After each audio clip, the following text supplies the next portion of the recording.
Hello and welcome to episode 85 of This Week in Germany. We'll be bringing the world to Germany and Germany to the world with news for the week beginning the 17th of August 2015.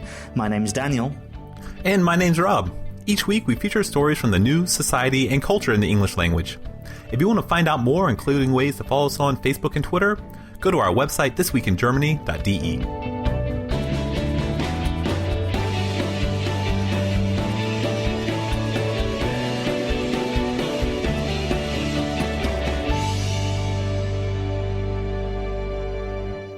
And yes, it's episode 85. We have been as old as a grandmother for a while now. And yes, wow, 85, that's a lot of episodes. We work in a row. Yes. Every single week. Every single week. And we've worked out that our 100th episode will be in November. So we're trying to come up with some very interesting plans for that. So it should be good. And we'll let you know as soon as any of those plans are confirmed. But we're going to do something special for our 100th episode for sure. But back to this week. We've got lots of news coming up for you. So Rob, what do we have? Well, in the short news and brief section, I'm going to, something that I thought was pretty interesting was talking about Germany doing really well in terms of unemployment, but not just unemployment overall, youth unemployment. Germany is excelling in within Europe. While other countries are doing very badly, like in Spain and in Greece, in particular with youth unemployment. And yes, we also have our story too, which is all about the uptick in German tourism. Yes, German tourism is doing very well. And yeah, there are a few kind of, clear winners in the German tourism race. There's certain places which do very well. In fact, places that we've done in Destination Germany before. So we'll tell you all about that. And then, of course, we have Destination Germany, which is... I was going to say, in Destination Germany is all about being a tourist, because I want to tell you about some different events that are going on in late summer. So things that are coming up relatively soon that have not happened yet. So you still have a chance to go and see them. And these are in different places in the country. So don't think we're just pigeonholing you into one city. Yeah, and it's the weather's been great across Germany this week. So, yeah, now's the time to enjoy it. Now's the time to enjoy the great weather.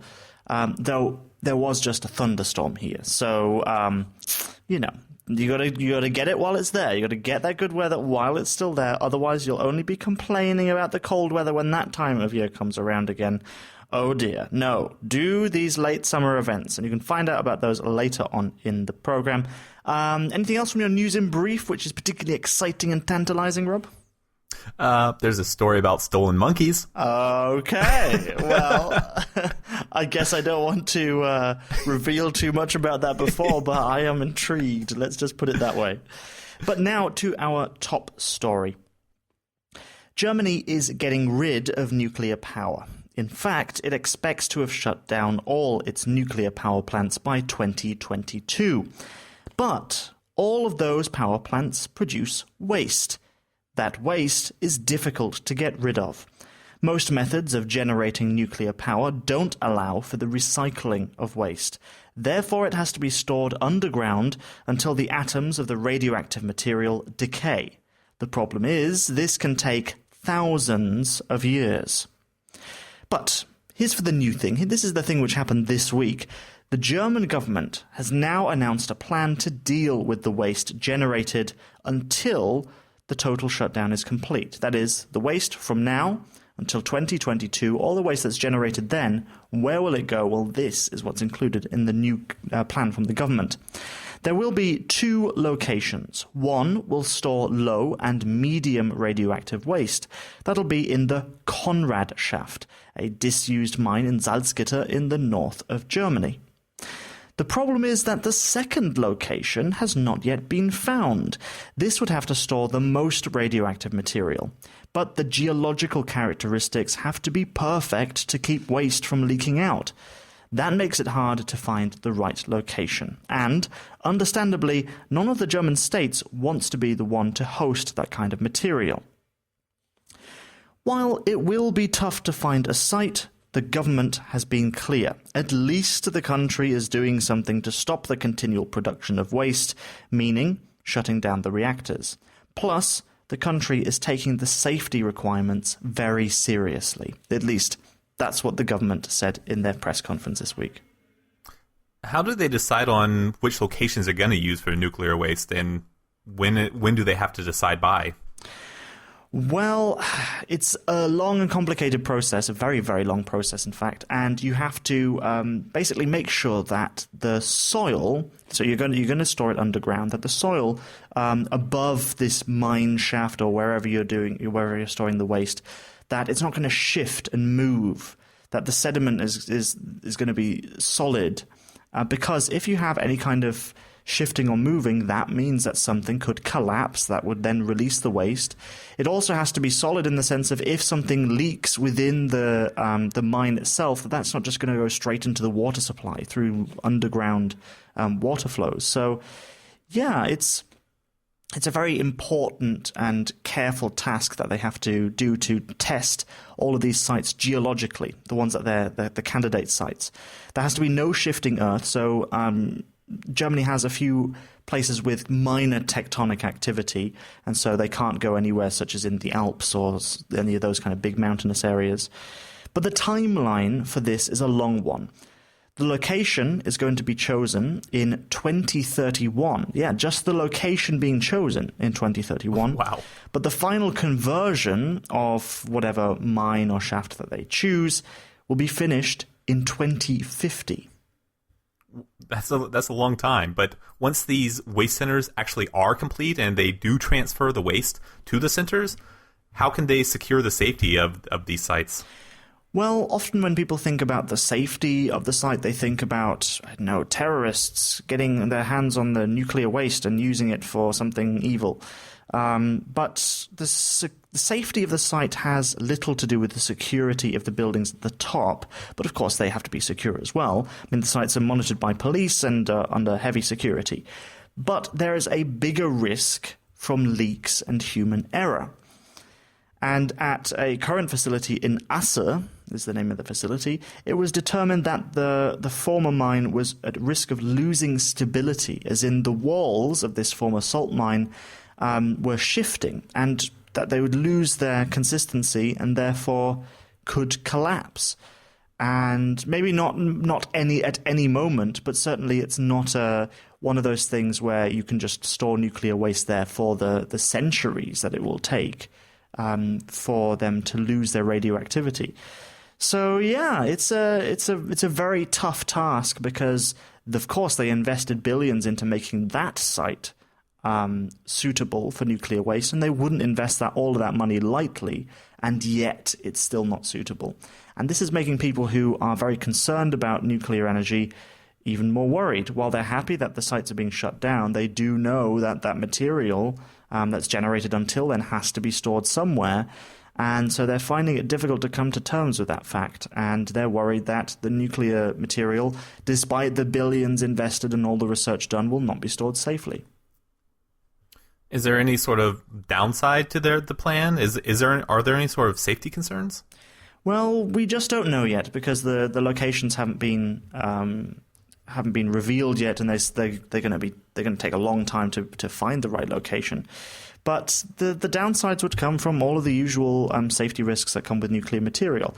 Now, I'm not personally someone who's completely against nuclear energy. I think that we have come a long way in safety standards since the building of things like Chernobyl and Fukushima, and that Germany is in an ideal location which is away from natural disasters that affected other sites. So I'm not completely against nuclear energy, but this concern is a genuine one. If nuclear waste leaks out and enters the water table, well, that's going to poison the water. And that is something which could happen if the wrong site is chosen. It's something, not the leaking out of the site itself, but it's something that with the choosing of the Asse site, for example, that they said they'd get it right that time, and it isn't right. And that's why they need to find these locations. Then they need to make them safe, and they need to make sure that they're good. because it's not always the easiest task, but it is a most important one. And the biggest risk is time, because these sites have to be secure, have to remain secure for thousands of years, because that's the half-life of the nuclear material that they're dealing with. So it's going to be a tough decision to make, and it's going to be very very interesting to see which ones they choose. But I don't know. In 2031, I'll see you then. I'll make sure I do a podcast about that when it happens in 2031 in our episode 1000 and something. I don't know what we'll be at then. But yeah, it's definitely something which has got a lot of people concerned.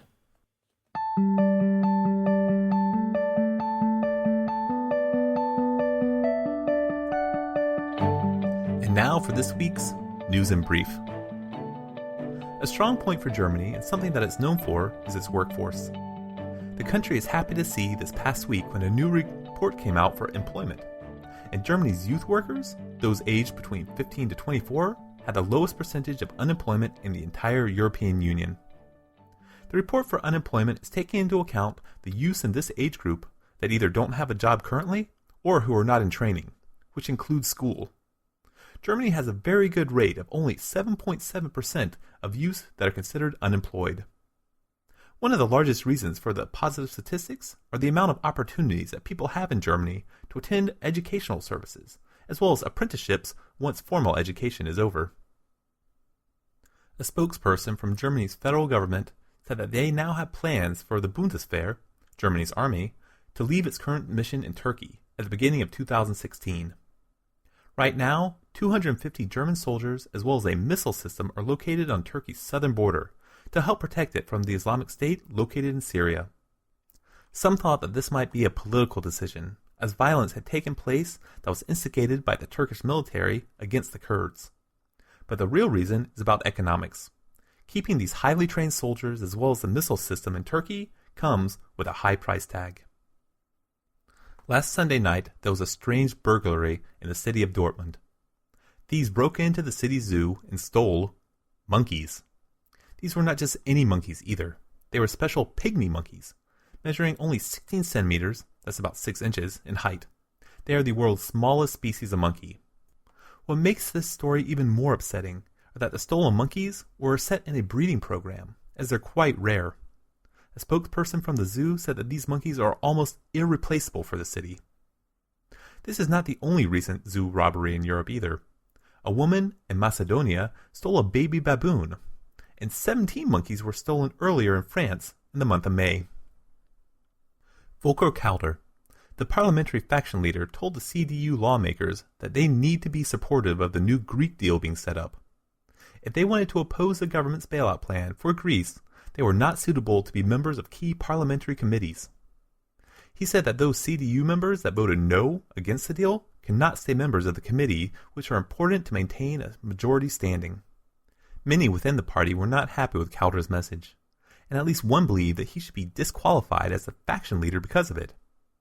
Others expressed their discontent by going to newspapers like Bild and asking why should they vote yes now if nothing has changed.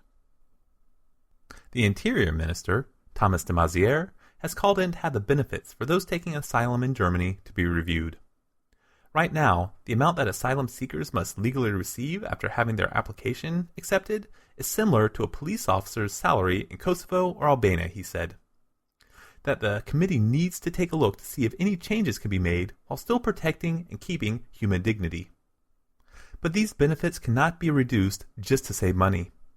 The Federal Constitutional Court has ruled that social assistance benefits are a fundamental right, and it also applies to all asylum seekers. De Maizière wants to start looking into these issues as soon as possible, as the number of expected refugees to Germany continues to climb.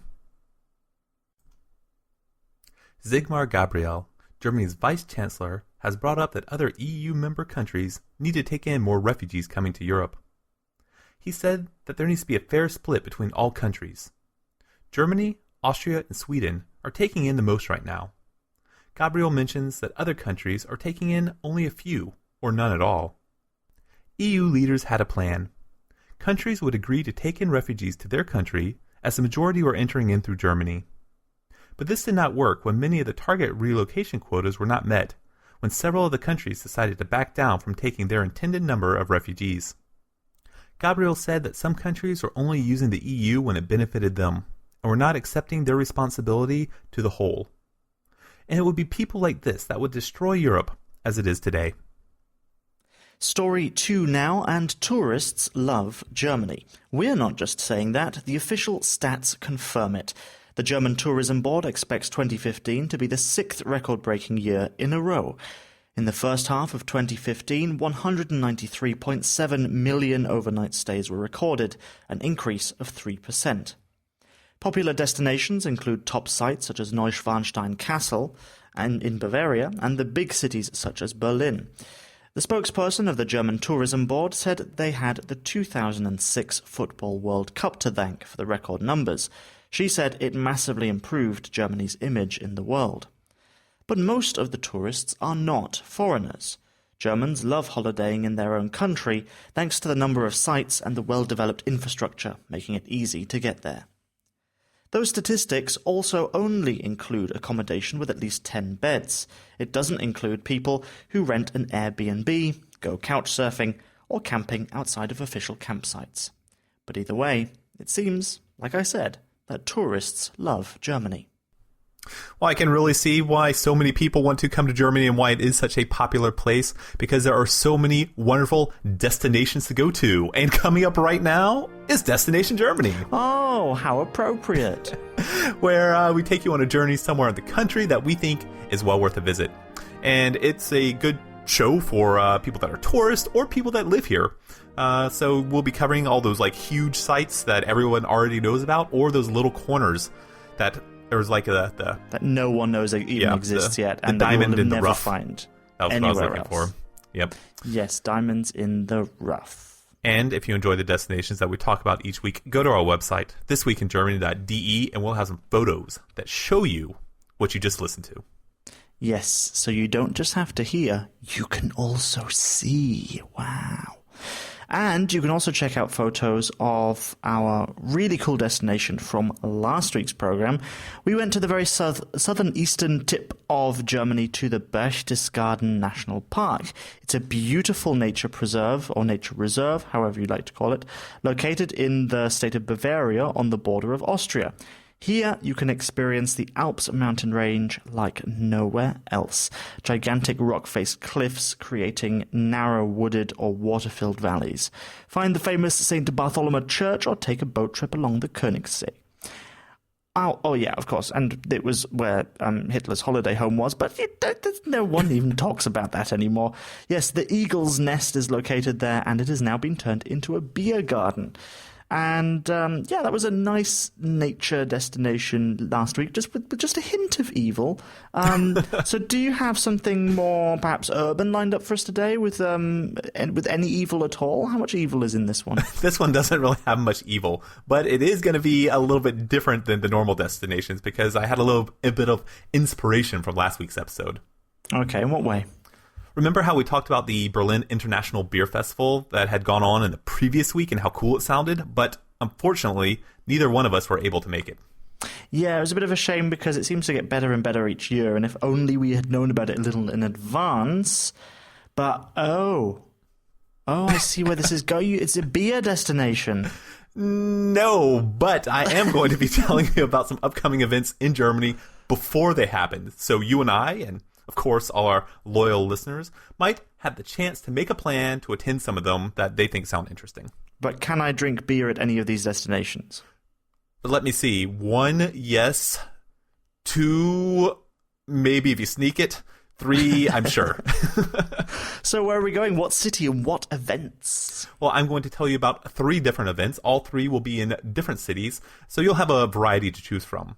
Also, all 3 of these are happening in either late August or September, so you still have some time to plan these trips. And the first of the 3 is? The Museum Embankment Festival in Frankfurt. At first, maybe you might be like, what's that? But what is that? But the name is actually quite logical. It's a 3-day event from August 28th to the 30th, where Frankfurt celebrates both the city's museums as well as the waterways that go through the city. Okay, that's an interesting combination. So it's like a citywide event?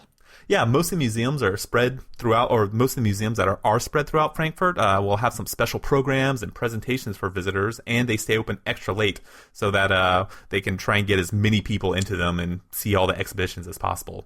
If you pay €7, you get a cool little button which will allow you to access to all the museums. It's really cool. And what about the water? Frankfurt has a pretty big river, the Main. Yeah, you'll see some cool boats going up and down the river, but the real treat is on the banks of the river. There can be tents set up that have a variety of different food vendors, arts and crafts, music shows, theater performances, and more. If you stay until the evening, that is when the key for the river festivals go on, because all the people can look up and see a spectacular fireworks display. Nice. It sounds like a great time to spend late August if you're looking for something to do. So it was the 28th to the 30th, right? That is correct. Okay, what is next on our agenda of eventing for late summer? Okay, next I'm going to tell you about an exhibition that is in a museum in Berlin. It's a pretty new museum, having only been open for about a year. It's called the Game Science Center, and they invite their visitors to touch the future starting this September 1st. Ooh, touch the future. Touch the future. Don't just think about it, touch the future. Okay. That sounds pretty interesting, but how are you able to touch the future? What can people find in this Game Science Center, and what future are they touching, and how? Well, the Game Science Center is a little museum, and what they have there are innovative technologies as well as fun, playful projects. Pretty much, they have cool new tech that people are designing today, and that it's how you can turn it into something fun and play games with it. Okay, and so they have like video games for people to play or something? Yes, but not like you have really ever played them before. You know that super old video game called Asteroids, where you're the little triangle and you have to shoot little dots to blow up rocks before they hit you? Yeah, but that's boring, man. That's not very futuristic at all. Do you have something to say which is more futuristic? Well, at the museum, the Game Science Center, you can play it only using your eyes to control it, yes. That's amazing. And there's more where that came from. There's different types of virtual reality, showing off like Oculus technologies, and a place where you can build your own sandbox little world.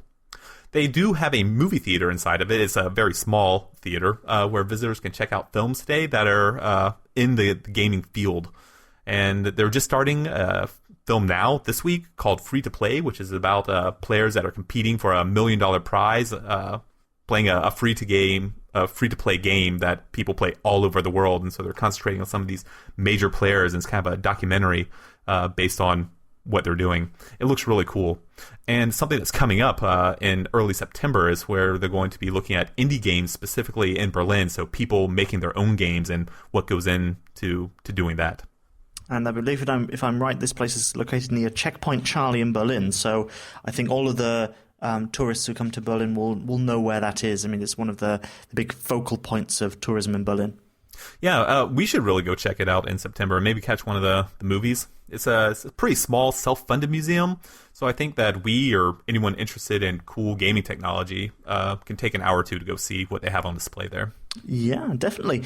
And now for number 3, what are we going to see at our last late summer event? The last destination is going to be in the town of Dusseldorf. The city, I'd have you know, it's bigger than a town. Okay. It's gigantic. Dusseldorf is pretty big. It's one of Germany's big cities, yes. I chose this event as it seemed really interesting to me, as I really don't know that much about Dusseldorf, to be honest. Every year at the end of the summer and the start of the fall, they have an Old Town Autumn Festival. It's not the hugest festival, but they do expect to have about 20,000 people. They have a traditional entertainments like in a city fair that you would go to, like classical and modern musical performances. They have tons of different foods and drinks, art shows, kids rides, carnival games, all that kind of stuff. What is different to this fair compared to, say, a city fair in lots of other cities? Well, what brings people to Dusseldorf in particular, to this autumn festival, is that other than the fairgrounds, then a lot of the other city sites participate as well. So people come to Dusseldorf to see the festival, but then also go to the city museums, the galleries, the churches, and all the other cool sites that they have in the city. And also, this festival is known for putting on a great Asian-inspired culture show. So that's something you don't see very often. Japanese and Chinese arts and dancing. Okay, pretty cool. So when did you say the Dusseldorf Old Town Autumn Festival was? It is September 29th of this year. Okay, so that wraps up our late summer event suggestions for this week. So if you are listening to this and you have thought, what do these events and places look like? You can find out pictures on our website, thisweekingermany.de. All the photos from all the destinations are there. Next up, our German of the Week section, where we put the spotlight on a prominent person from this week's news, a German citizen, or even a foreigner who we deem an honorary German, who's had an effect, for better or worse, on German culture, society, or politics. Our German of the Week this week, or Germans of the Week, is a hip-hop or rap group from the city of Berlin. It has 4 members, Tarek, Maxim, Nico, and DJ Kraft. These 4 have been together for over 10 years, and they have produced 5 different albums. In their latest album, Hurrah, die Welt geht unter, or Hooray, the World is Doomed, that just came out recently, is what really has them in the spotlight. That and what their message is in the songs in this album. In their new release, KIZ, that's the name of their group, they speak about refugees coming to Germany and how it isn't right that there's so many negative statements being directed towards them. They're trying to show the country and anyone who's listening that the refugees should be treated with respect. They threw out questions such as, do you think these people risking their lives to cross the sea just think they're getting on a party boat? Or do you think they have dreams about selling drugs in the park? Also, the group raps about what it's like from the refugees' point of view. The hardships that force them from their homelands and the whole new set of difficulties that they have once arriving in a country like Germany. And they're not the only ones that want to spread this idea. There are a few other hip-hop groups in Germany that are also working with refugee messages and problems that the country faces. They hope with their music they can make a positive difference in society. And our German of the Week brings us to the end of episode number 85. And we put a ton of work into every single episode of This Week in Germany, and you can support us through several ways. You can donate money through the sidebar on the website. We like that one. We do like that one. It helps us with our server costs and our domain costs and all these other things as well. You can also check out our social media, including Facebook, Twitter. We're doing that photo one now. Yeah, the Instagrams. Instagram, that's it. Yeah, we're doing the Instagrams, so you can see pictures there. And I should mention, we now have 2,630 followers on our tweeting thing. So go to twitter.com/thisweekgermany to check us out there. But of course, all the links are on our website, thisweekingermany.de. So yeah, Rob, do you have anything else to say before we bring this episode to a close? It was a fun episode. Yeah. That's about it. I'm kind of excited about some of these events. I really do want to go see that game center in Berlin. Yeah, it sounds pretty cool. So, This Week in Germany is produced by me, Daniel Winter. It is written and presented by myself and Rob Bishop. As always, thank you so much for listening. We'll be back in 7 days with more of This Week in Germany.